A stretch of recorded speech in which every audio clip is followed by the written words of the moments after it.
우리가 겪는 불안은 혼자가 될 때다라고 제가 표현을 했는데, 이거를 좀 더 일반적인 말로 해보면 소외, 배제 혹은 고립의 순간이거나 그럴 것 같은 조짐이 보일 때 불안을 느낀다고 얘기해 볼 수가 있겠죠. 좀 더 어떤 일상적인 예시로 얘기를 해보면, 시험을 앞두고 있는 수험생, 취직을 준비하고 있는 취준생, 또 프로포즈를 준비하고 있는 사람, 이들에게는 다 이 불안이 있다고 할 수 있는데, 이분들의 공통점은 뭘까요? 그 공통점은 전부 이 자기 존재에 대한 불확실성을 가지고 있다고 얘기해 볼 수 있는 거죠.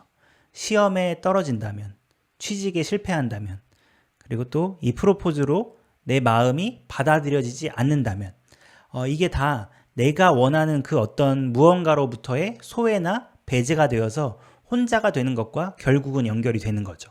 그래서 그럴 가능성이 조금이라도 있을 때, 뭔가 내가 혼자가 되는 것과 연결이 될 때 우리는 불안을 느낀다고 할 수 있겠습니다. 그렇다면 이 불안을 그럼 어떻게 하라는 말이냐, 이런 거에 대한 답을 아마 기다리면서 계속 봐주신 분들이 있을 텐데요.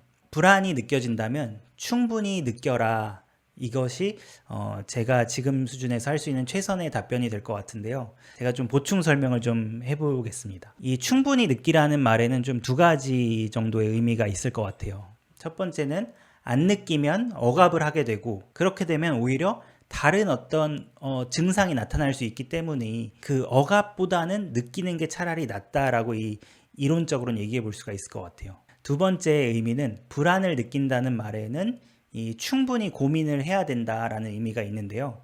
우리가 불안을 느낀다는 것은 어떤 위험한 상황이라는 게 전제가 되는데, 결국에 어느 순간이 되면 우리는 무슨 선택을 해야 되거든요. 어떤 판단을 하거나.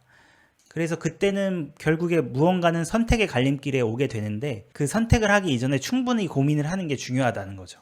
그래서 저는 이 좀 방법론적인 얘기를 좀 설명을 드리려고 하는데, 가장 좋은 방법은 이 불안이 막 올라올 때 이 생각과 상상되는 상황들을 글로 써보는 겁니다.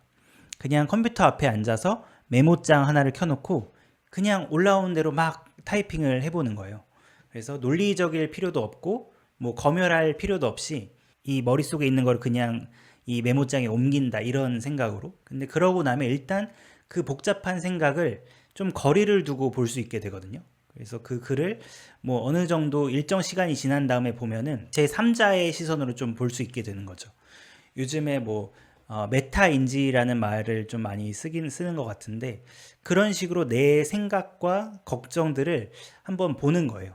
요 내용은 좀 막연한 걱정이었네, 이렇게 볼 수도 있고, 어느 부분에 있어서는 이 부분은 진짜 내가 좀 고민해 볼 필요가 있겠다, 좀 더 깊게 한번 이거는 정보를 찾아보든지 잘 아는 사람한테 물어봐서 이 부분에 대해서는 좀 확실하게 고민을 해봐야겠다, 이런 판단이 되거든요. 그래서 요 정도만 돼도 우리가 결국 어떤 선택을 하게 될 때 조금은 나은 선택을 하게 되지 않을까, 저는 좀 그런 생각을 하게 됩니다. 그리고 또 한 가지는, 이런 작업을 좀 익숙하게 하시게 되다 보면은 어떤 과거를 좀 돌아볼 수 있는 그런 힘들이 생기거든요.